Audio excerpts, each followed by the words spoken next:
Greetings and salutations to our fine podcast audience. Welcome to, I have to look, episode 118. Yep, that's We what made it.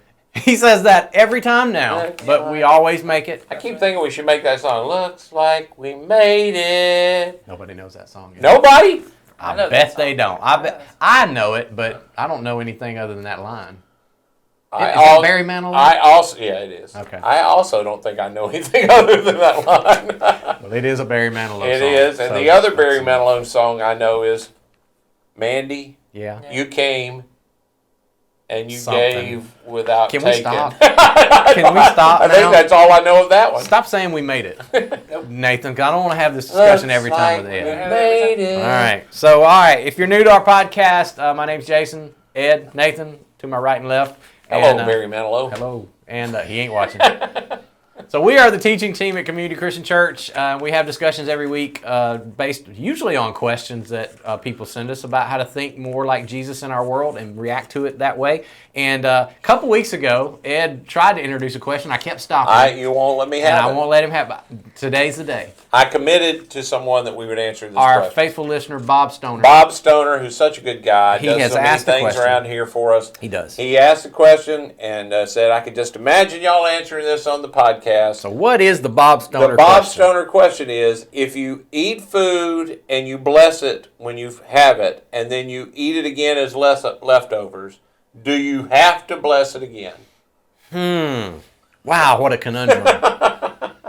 So I think the premise of the Surely question... it was a joke. I'm sure it was.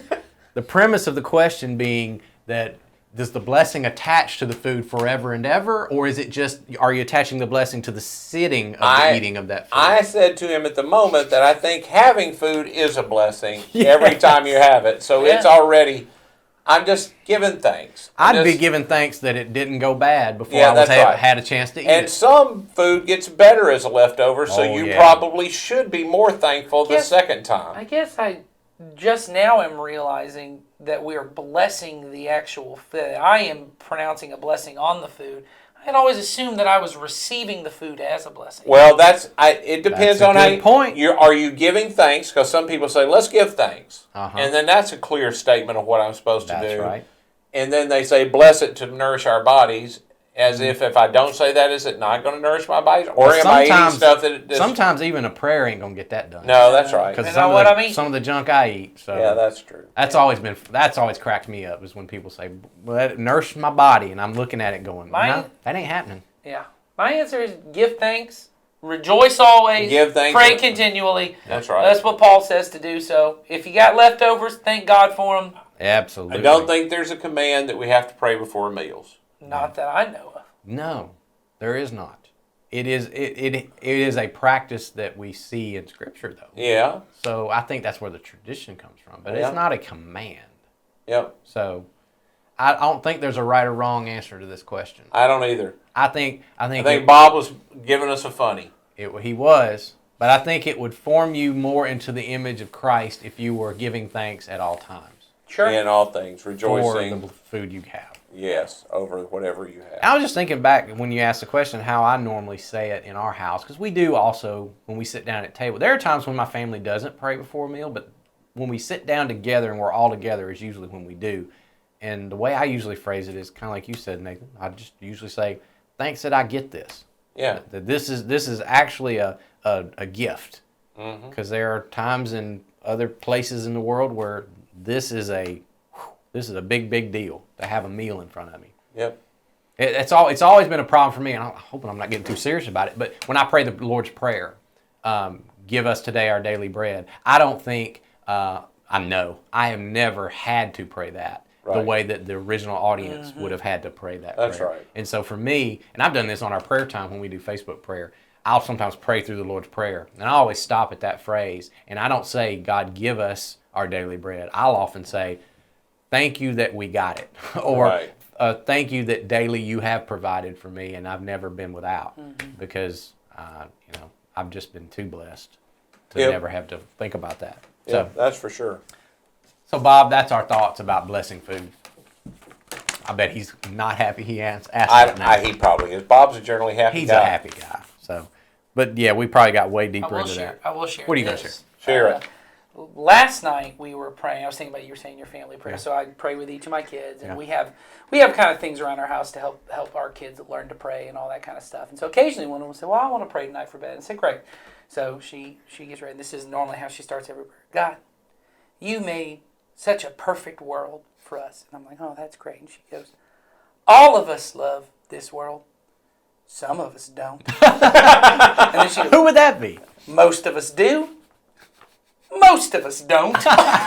She just kind of kept ripping on this prayer. I'm covering everything. And then she goes, "And help all the people on death row be safe." Wow. Because in our home, we have on our board, we always have different things we pray. This week, we're praying for people who are on death row, Wow. that God would be with them and that God would help them to feel. We just recently watched that movie, Just Mercy, and so they were very affected. So we've been going through that God would help them to feel loved and that God would help them to find Him and all those things. So she moved from most of us do love the world, most of us don't, and there's people on death row.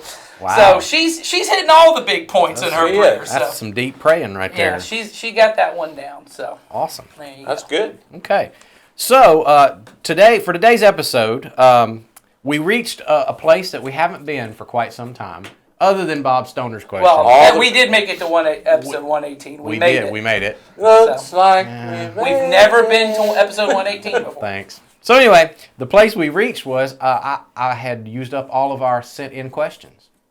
I went to the Did database. you say our sit-in question? Sent. Okay. S-E-N-T. Our sit-in question. Our This- submitted This questions. is us performing a sit-in. We're not leaving this church building until Our someone brings us a Diet Coke. Sent. The questions that have been submitted. Submitted question. I go to this database where all the questions get collected that you Submitted. guys send in, by the way. Links in the description.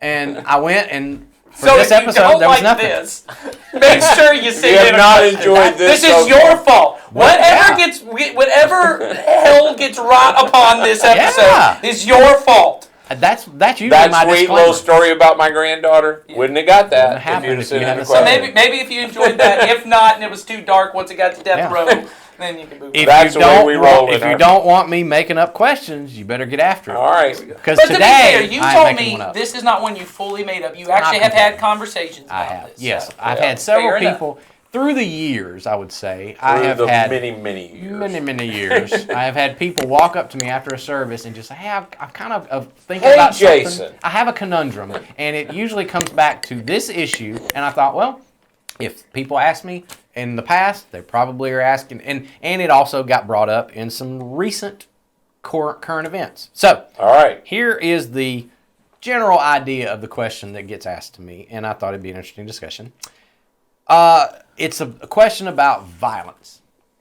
Okay. And the question usually goes, I know what Jesus says, turn the other cheek, don't return evil for evil, love your enemies. It usually starts with that premise. Everybody's like, yeah, I know what that says, but, and there's always the big but, what about my enemy when my enemy's attacking me, or when someone tries to hurt me, or if I feel like someone I love is in danger, or myself is in danger, my property's in danger, or something like that.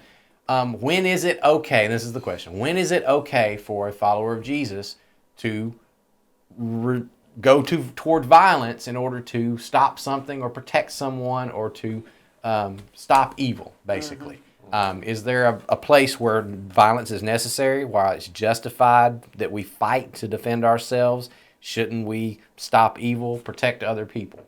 And so I thought that might be a discussion we might agree on, we might not agree on. Talking back to the last episode when somebody asked if we ever disagree on anything. Well, and this is an issue that Christians throughout history have disagreed upon. That's true. And it would be one of those that I don't think fits firmly into a foundational issue. I do No. think there are No, people yeah. that can fit anywhere on this spectrum. Exactly. And And for me, I think the reason it's probably been on my mind is because I've heard and seen arguments recently in our current climate where this discussion is being had by Christians. You know, the whole idea of, at what point, how do you feel about guns and gun rights? That's on the table. Certainly what we're seeing going on around the world in war right now, especially over in Ukraine, and where do we draw the line on that? And then most recently, like probably a month now ago or a couple months ago, we see someone on television, an actor, walk up on a stage and physically slap somebody across the face, and then people were like, well, he's just defending his wife who was attacked or made fun of in that moment. And I've seen Christians on one side say he should defend his wife's honor, and then I've seen others, he should have never done that at all. And so Christians, like you said, Ed, are definitely disagreeing on the role of violence and when it is appropriate and not appropriate. So I guess just say right up front, whatever we say, you don't have to agree with. No, you don't have to agree with. We may very well not agree on the lines on all of it. I have come so far on this in my life. Me too. In that, before I was a follower of Christ, I think violence was a fairly regular option on the table for me. That if things didn't go the way I thought they ought to be, and I joke Becky regularly when she'll say something I don't like. I'll say out loud. I had a police officer who was a friend of my dad's who was trying to keep me out of trouble, and he would regularly say this to me, in that more than a handful of times after I had been in some encounter. He would go, what other people say is never any reason for you to put your hands on them. Words cannot lead you to attacking another person. That is always wrong. Okay. Now, at the particular time in my life, I disagreed with him. I disagreed with them to the point that eventually they did restrain me from them's fighting words. Remember that? Oh, yeah. There are fighting words. Yeah, this kind police officer would say to me many, many times, Ed, other people's words are no reason for you to put your hands on them. Okay. And so that was a tough line for me. I have moved beyond that line. Well, that line got moved. Yeah. But I've moved to other places. I would say now this is not. I would say where I am currently, and it is not tested. It's amazing how much once I got rid of alcohol and drugs out of my life, how little I felt the need. There wasn't even fighting words no more. Yeah. But anyway, that I'm fairly pacifist. Okay. I have said to people all along about things, if somebody comes, what will you do if somebody breaks in your house? I will try to leave the house. But there's nothing in that house. If I can get my family out, if I can get me out, they can have everything I have. Yeah. It just don't matter to me. So, but I have had a house broke into. Luckily, I wasn't there. But I'm fairly. I know that's not going to sit well with some people, but that's my. Now, I'm not in the moment. I don't know what would happen in the moment. That's right. That's the truth. I do not know what would happen in the moment. And that's where I am, too. And I think I said this to you guys before we started. In theory, that's where I am. And that's because of what I now know about the way of Jesus. I believe that, and the example he set for us when violence was done to him, and he didn't retaliate, and then he was pretty clear, turn the other cheek, don't return evil for evil, and he takes on that posture. That I'll say it this way: I want to be like that. That me too. I believe that's what, as a Christian, because my life and my existence is secure in the kingdom of God, and I don't have to worry about that. So even if I die, I'm not gonna die. Right. I feel that so strongly that I want to respond to evil in that way. But like you said, I have yet to be put in a life or death situation where I would have to choose that. So when people ask me this question, I say, I don't know what I would do, because you'd have to put me in that situation to find out. I know what my heart aspires to. And the imaginations I plan in my head when I think about it, I imagine handling it the way that my heart wants me to. Yeah. So I no longer aspire to want to be violent. Yes. Even in the worst of situations, I aspire the other way. I will say the biggest part for me, and this is becoming less and less. This is even in the last 3 or 5 years. I'm trying to rid my life of the desire, even in verbal combat, to not be violent, to not want to win the argument. As Dallas would say, I'm trying to practice the discipline of not having to have the last word. Yeah. I don't have to win even at that when somebody says something. That is slower for me to come to. And I still imagine myself in arguments that I'm the victor. Yeah. You know? Well, and that in and of itself is a death That's right. that you have to die That's right. in order to come to that place. And I don't disagree with anything you just said there. So That's the bigger part for me, is working through in my mind. I don't have anything I am okay. There's no harm that can come to me. Nope. So I don't have to be as defensive as I naturally wind up being. I don't have to be as competitive as I only in fun. I can be competitive for the sake of fun, but I don't have to be that way. But that is my natural state. I think so. I'm in agreement on. I think probably most of my life I have been on the very more pacifistic side of things, and really read almost everything Jesus said. Probably sometimes almost too literally, in some senses in my life. And I would say I was probably not very thoughtful about it. And there's a way to be very legalistic, and there are believers who are very legalistic on the side of the nonviolence issue of it.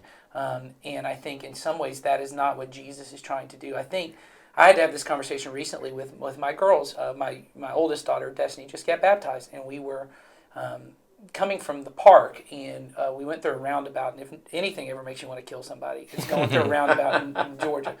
And so we had gone through, and I did it correctly. I was in the roundabout, and there was a person who was at the right stop, and I assume, because they honked at me several times very violently, I think they thought I was supposed to slow down to let them in. They were very upset that I was just breezing through the roundabout because there was no one on my side. Once you're in the roundabout, you're in the in it, roundabout. baby. I understand the law. So I said they that, did not. I just flippantly said that probably wasn't the best way. I said, look, I'm doing the right thing. You're going to have to wait. You know how you do. You just have to do your breath. Well, my girls heard that and understood this man is assaulting, in their mind, my father for doing the right thing, and they are losing it in the car. They're like, oh my, he shouldn't be honking. We should be honking. Daddy, turn the car around. Turn the car around. I do not have to turn around. I can just That's right, keep going around. So they are losing it, and they're yelling, and my oldest at the time is like, that ain't fair. That ain't fair. That ain't fair. And I just said, all right, Destiny, hold on a second. I said,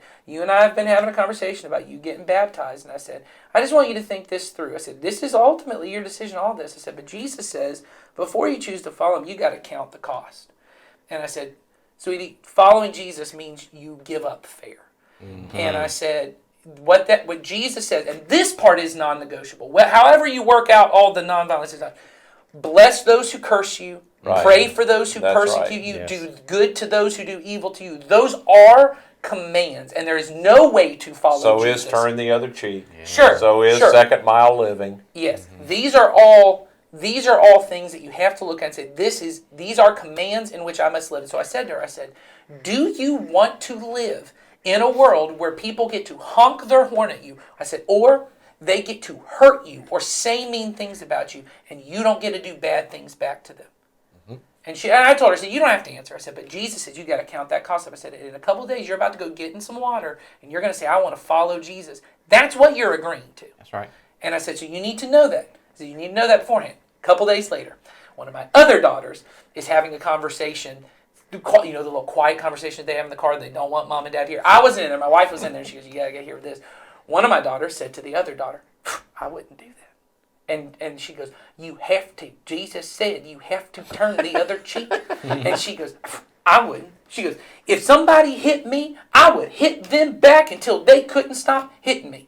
And then my wife she said, hold on a second. She goes, I just want you to know, I perfectly understand how you feel. I think everybody feels that way. And she goes, you don't ever have to choose to do what Jesus said.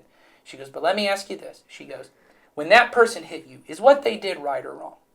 She said, it's wrong. She goes, when you hit them back, was that right or wrong? And she goes, it feels like it's right. She goes, it does feel like it's right. Is it evil for someone to ever hurt another person? Yes. And she goes, then is you doing double the evil, doing more of what Jesus wants or less of what Jesus wants? And she said, and my daughter said, she had to sit there and she goes, I'm not telling you, you have to agree with me. This is the way we try to do everything. You don't have to agree with me. You don't have to agree with Jesus. You think Jesus is wrong, you don't ever have to follow him. I want you to know, though, if you choose to go to church and say, I love Jesus, this is what loving Jesus looks like. And so she walks through that whole thing with her. Now, that's a more thoughtful way to approach things, is to sit. I think what Jesus is trying to do with and I think it's what he's trying to do throughout the Sermon on the Mount, is he is not giving us these positive commands that I somehow now have to turn the other cheek, which means I got to go find someone to slap me so that I can turn the other. What Jesus is doing is saying, I want to create you into the kind of person that what your response would be is when you're slapped, to not retaliate, but you would even say, let me show you, because the example Jesus gives in there, as he says, if a man takes his right hand and slaps you on the right cheek, then you have to turn the other cheek. And the example is the only way to take your right hand and slap another person across you on the right cheek is to backhand them across the face. He's referring to it very dehumanizing. And he's saying what you do is you say, if you're going to hit me, if you choose to do this, this is how you do it. And he goes, you're going to treat me like a person. You're going to slap. I'm not an animal that you get to do this to. Which then, as we know in Romans 12, heaps shame upon the other. It is showing publicly what they're doing is evil, which makes me think of the civil rights movement. Right. Think about the Edmund Pettus Bridge, where the people are filming, and you have grandmothers you have these not protesters, maybe in the wrong, these demonstrators who are walking peacefully across a bridge, and you have people on the other side with clubs and pieces of 2x4 and barbed wire right around bats, and they are beating in grandmothers and children, and they are not fighting back. And what that does is it heaps shame upon that government that would do that, or those people that would do that. That you reminded me. I had a conversation with one of my daughters right after the slap. We know what it is now, and her first reaction was, she said, "Well, he did, insult his wife," and she was, sympathizing with the one who slapped, and I said that's fine. I said I can totally, like your wife said, I can totally understand that reaction, and I can't say that I wouldn't have felt some of the same things that he felt. I said, here's where it comes down for me. I said, when I watched that whole thing take place, and I watched the scene that you just described, what I want to see as a follower of Jesus, the question in my mind is, where is Jesus? Where do I see him at work in this interaction? Who is it that embodies the Spirit of Jesus the most? And I said, I want you to tell, and I said this to my daughter, I said, tell me where Jesus was in that. And I'm not saying that anybody was perfect in there. No, I said, but where do you see him most? And she didn't have to answer. She said, yeah, I get what you're saying. I said, for me, I see Jesus in the suffering. I see him in the non-retaliation. I see him in the, allowing harm to be done to me without having to have everything to be tit for tat and fair and all that. I said, and so when I find Jesus in a situation, I want to lean in that direction. Right. I want to be that person. I want to be on that side. That's where it always comes down for me. Well, and I think the bigger thing, then that people take from this is these are and situations most of us will never be in, which is my back is against the wall. Someone is ready to kill me. There's no escape. I can't get out of my home. They're there. They're going to. Most of us do not end up in situations like that. But there are other situations I know people bring up. So what about Hitler? Do you just let Hitler get away with doing what he did? And the first thing I would say is the easiest Christian solution to Hitler was for 80% of the Christians in Germany not to vote for. No one ever brings that up. Everyone always wants to go through. Hitler was elected by 80% of the Christians in Germany. There was a solution that when we hear a man speaking evil and hatred, which he clearly had been doing the whole time, that Christians would go, well, that don't look like Jesus. And even if I like some of the things he Yes. says he's going to bring give us back to power, and just because I like that he's going to make our nation strong, I can't put up with that. So Because I it's have to vote against him. I have to vote against him. And so when everyone goes, well, then it was the Christians who went in and fought the war, made it happen, that goes down. I get that. But the fact that we won't acknowledge there were other solutions that could have solved it before. The person I think of a lot when I think of this, and I think this goes to thoughtful, God's not giving us necessarily laws, he's trying to create us into kind of people, is I do think about Dietrich Bonhoeffer, who is a German pastor at this time, who was a pacifist. His nature was, he believed in pacifism. But he saw these atrocities that go on, and he becomes so convicted by it that he decides, right or wrong, I don't know where I would fall in that situation. I don't know. He decides to be a part of a plot to assassinate Hitler. Now, he actually is killed by the German army, but funny enough, or I guess funny is a bad word, but strange enough, not for the plot to kill Hitler, it was for his unwillingness to serve in the German military. Right. When they came to him and he said, I cannot fight your war, and that ends up getting him sent to a concentration camp. That's what he gets killed for. And I think this is an example, at least. Whether you come down on he should have been, or of course he should have gone and done or that. you take it to the people, and there are a lot of and this happens in every situation where there is violence happening, and I'm going to try to protect innocent people. Right. Dallas has a phrase of you offer gentle non-cooperation with evil, and you try the most gentle way to reach your goal. So the people who put their own life on the line to hide Jewish people and lied to the Germans. Was lying right? No, but they were accomplishing a greater goal. Yes. And a greater evil would have been, I'm going to protect you by killing this person. Right. I'm putting my life at risk. My life in between. That looks very much like the cross. Mm-hmm. I put my life. Now again, I get that soldiers also put their life on the line for that. True. So that's also the same. That's why there is a disagreement on this. So that's right. I get all of that. What would I do? I hope I would be on the side of the people that were hiding, that were helping, that were trying to help people get through, instead of I'm going to actively kill people. Well, I've seen stories. You mentioned earlier Russia and Ukraine. And in our country, the big highlight that people are focusing on is the way that the Ukrainians are resisting in military form against it. But I haven't seen as many people highlight this. There have been stories that have come out that there were churches in Kyiv at the time that said, hey, I know everyone's trying to flee the city.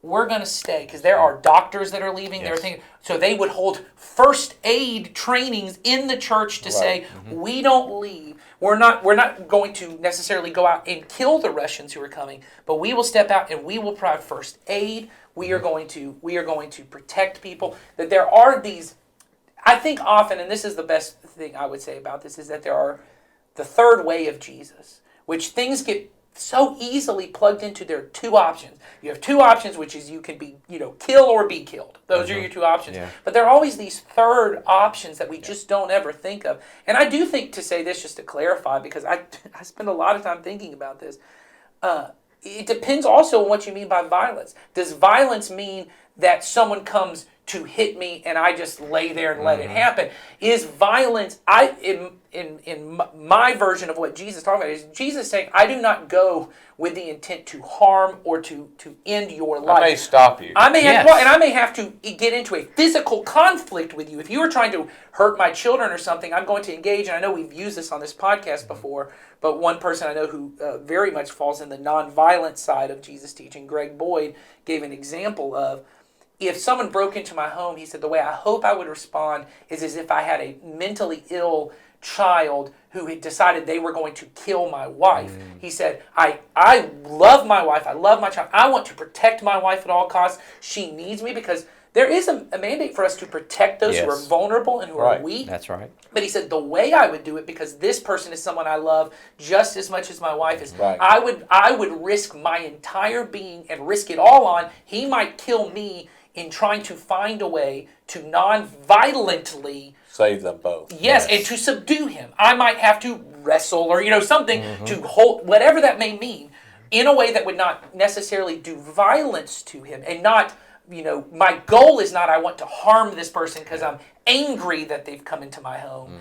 My goal is love for both person. And that's what I mean by Jesus is trying to make us into a person who can thoughtfully do that. A person who, when a Roman soldier says, you have to carry my pack for a mile, and he was legally allowed to, the kind of person who would respond, well, I'll carry it 2 miles, which is a creative solution because he couldn't make him carry it an extra foot past a mile. So now you got a Roman soldier chasing this man down to get the pack back. There's a way in which the kind of person who thinks that creatively and thinks, I want to love and honor this person, not beat them back down, that's the kind of person that in one of those situations would be able to honor God, even if it ended in a way that maybe is not the ideal. And that's why I look at Dietrich Bonhoeffer. I think he, in that situation, I think he is going, I want to honor God, and I'm in an impossible situation.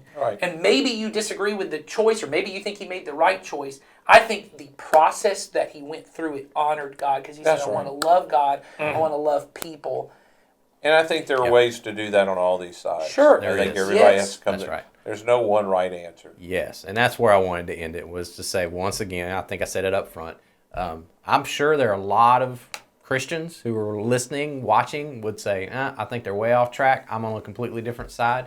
Okay, that's fine. I would just encourage you, do whatever you think honors Jesus, and figure that out for yourself. And we don't have a corner on all truth at all times. But I just thought, like I said, it's been asked of me many, many times. I thought it would be an interesting discussion, and it might, hopefully, spur you to ask some more questions, and maybe we can clarify if there's something specific you want us to talk about. Right. So, but whether it be this or anything that you're struggling with, or you're just wondering about, blessing leftovers, whatever it might be, click the link in the description and send us a question, and maybe yours will happen next week, because as of right now, this taping of this episode, the list is empty, so you might be first in line. There you go. All right, so with that, we will see you guys next week.